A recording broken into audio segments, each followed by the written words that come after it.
Max ici pour le comptoir des pièces, le podcast. Suivez-nous sur YouTube, ici même sur TikTok, puis sur Facebook. L'épisode 3 s'en vient bientôt. Je vais vous donner plus de détails là-dessus au cours des prochains jours. Shout-out à Patrick Vallerand, l'épisode 2. Patrick Vallerand d'Atrix. Tout qu'un moment avec lui, c'était vraiment cool. Super pertinent. Je veux dire, la télématique aujourd'hui, là, si t'en as pas ou tu joues pas avec ça là, actuellement dans ta flotte, là, que ce soit la petite flotte jusqu'au gros, là, je veux dire, t'as besoin de ça aujourd'hui plus que jamais. Fait que shout-out to Pat, buddy. Je veux juste en revenir vite l'actualité dans le transport. Là, si vous l'avez manqué, Convoy qui cesse ses opérations, ça laisse dans le néant puis dans le noir 80. Il me parle, je voyais, là, je lisais dans l'article que c'était à peu près 80 000 transporteurs, ou compagnies ou brokers, là, tout ça mélangé, là, où ils doivent se revirer de bord puis trouver d'autres sources là, pour leur transport. Fait que shout out to them. Puis une petite pensée aussi pour nos Québécois, parce que nécessairement Convoy c'est aux États-Unis. S'il y en a aussi au Québec qui faisaient affaire avec Convoy, c'est une chose, mais c'est plutôt l'effet que ça va avoir sur le restant du marché. Là.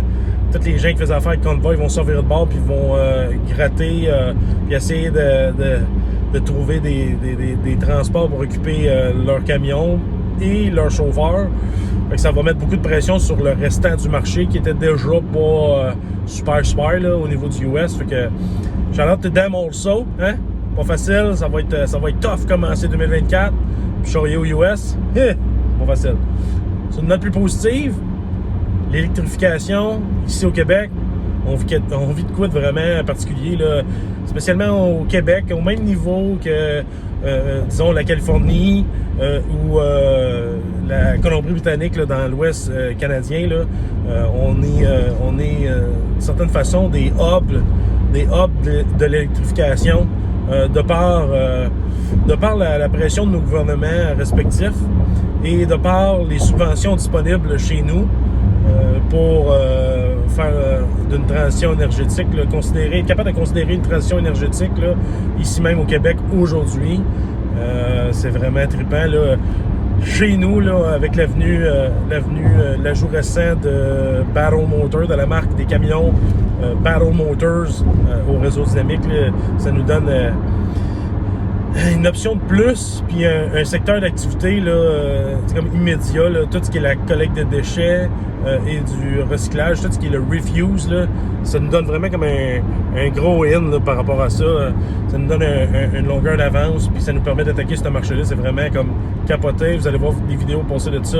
Vous allez voir aussi les gens, on va recevoir sur le podcast les gens de Battle Motors qui vont venir nous en jaser un peu plus. Battle Motors, c'est pas une entreprise qui est née hier, là, ça a 75, pas loin de 75 ans d'existence déjà, là.